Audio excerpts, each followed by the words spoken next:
The Amazon rainforest was a world alive with sound and shadow. But tonight, it was a world at war with itself.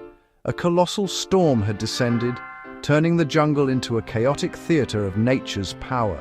Thunder, deep and resonant, boomed across the canopy like the roar of some gargantuan beast. It was a sound that made even the bravest creatures of the forest tremble in their dens.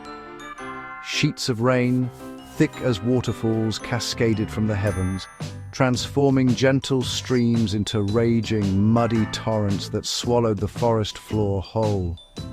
The air was thick with the smell of wet earth and charged with raw, untamed energy. This was the Amazon at its most wild and unforgiving. Suddenly, a flash of brilliant lightning ripped across the dark sky, illuminating the scene for a breathtaking instant. In that split second of blinding white light, a truly unexpected figure was revealed. It was a lion, a magnificent male with a mane as dark and stormy as the clouds above. He stood on a small rise of land, a temporary island in the ever-expanding floodwaters. This was Leo, a king without a kingdom. He was far from the golden savannas of Africa, a stranger in this strange wetland. He had arrived in this new world by means he could not comprehend, but his spirit remained unbroken, his courage as fierce as ever. Leo was the very picture of strength and majesty. His powerful muscles rippled beneath his tawny coat, which was now soaked and matted by the relentless downpour. His amber eyes, usually so calm and commanding, now scanned the unfamiliar surroundings with a mix of caution and bold curiosity. He was a predator built for wide-open spaces, for chasing down prey across sun-baked plains. Here, the dense, suffocating greenery and the rising water presented a challenge unlike any he had ever faced. But a king does not yield, not to a new territory, and certainly not to a storm. He let out a defiant roar that momentarily challenged the thunder itself. Despite his bravery, the lion was undeniably out of his element. The jungle was a maze of tangled vines and towering trees that seemed to close in on him from all sides. The ground beneath his heavy paws was soft and treacherous, a slick mud that threatened to steal his footing with every powerful step. He was used to the distant scent of zebra on the wind, not the overwhelming perfume of a million unknown flowers and the dank odor of decay. Every rustle in the undergrowth, every strange bird call put his finely tuned senses on high alert. He was an apex predator, yes, but in this realm he was an intruder, an outsider venturing into a world with its own ancient rulers. While the lion, a king of the land, struggled with the flooded terrain, the true rulers of this watery domain were perfectly at home. They were two colossal anacondas, ancient and powerful serpents that commanded the respect of all who shared their riverine kingdom. These were not ordinary snakes, they were giants, each longer than a canoe and thicker than a grown man's thigh. Their scales shimmered with an oily, iridescent sheen, a pattern of dark green and black circles that provided the perfect camouflage in the murky, churning waters of the flooded Amazon. They moved with a silent, hypnotic grace, masters of their aquatic world. For these two serpent sovereigns, the storm was not a threat, but an opportunity.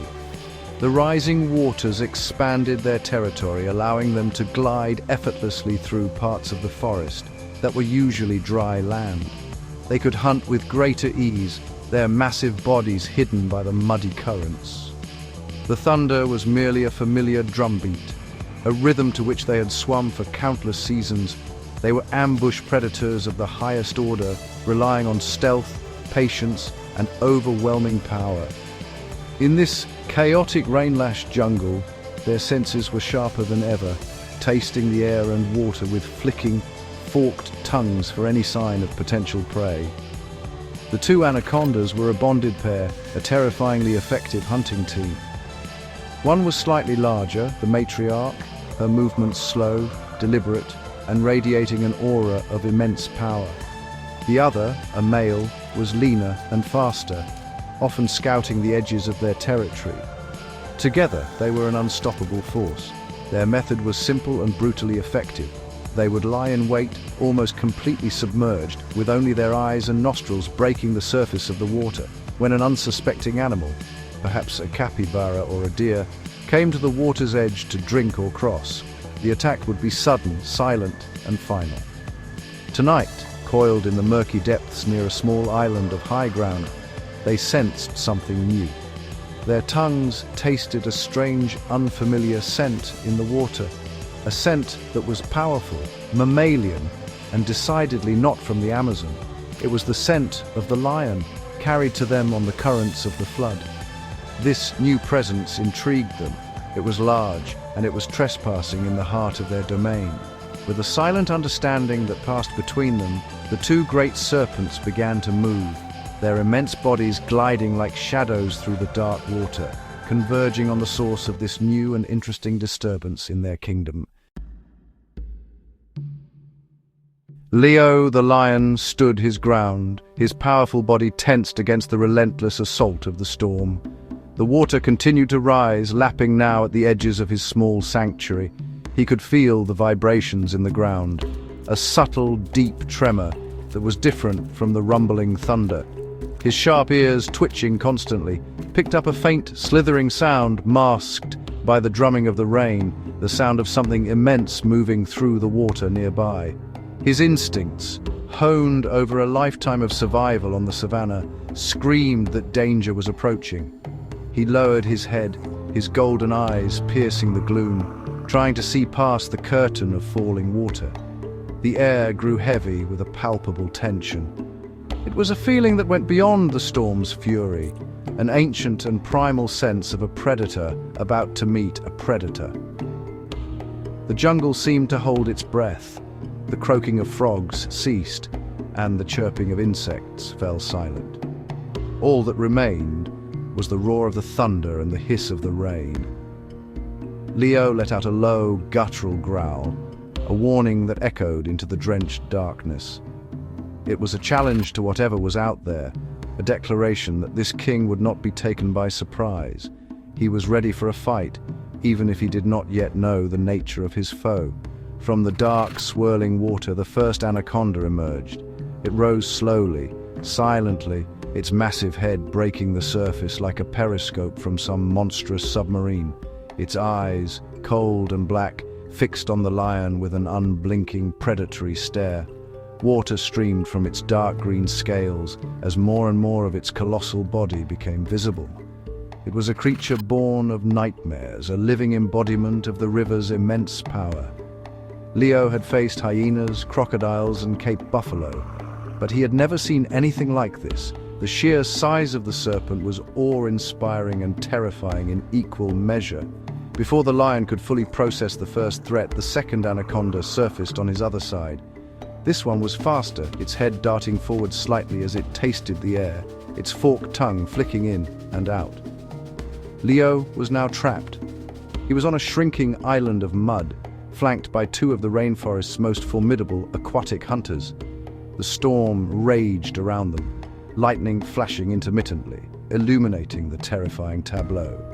The brave lion, cornered and defiant, and the two giant serpents, coiled and ready to strike. The stage was set for a battle of epic proportions, a clash between two very different types of apex predator. There was no more warning. The battle began with a sudden, explosive movement. The faster of the two anacondas lunged forward, its body shooting out of the water like a thick, muscular spear.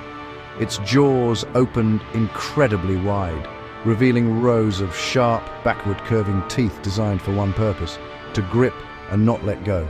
Leo, with the lightning-fast reflexes of a feline predator, reacted instantly. He twisted his powerful body, moving aside just enough for the snake's massive head to miss its target. The anaconda's jaws snapped shut on empty air with a sickening thwomp, its momentum carrying it partly onto the muddy island. The lion did not hesitate. He was a master of combat, and his instinct was to counterattack immediately. As the anaconda slid past him, Leo spun and swiped with a paw the size of a dinner plate. His claws, as sharp as daggers, raked across the serpent's thick, scaly hide. The blow was powerful, and it left deep gashes, but the snake's tough skin and dense muscle offered incredible protection. The anaconda hissed in pain and anger, its long body beginning to coil, trying to loop around the lion's legs. The slick, wet mud made it difficult for Leo to find firm footing, and he had to constantly shift his weight to avoid being tripped and entangled.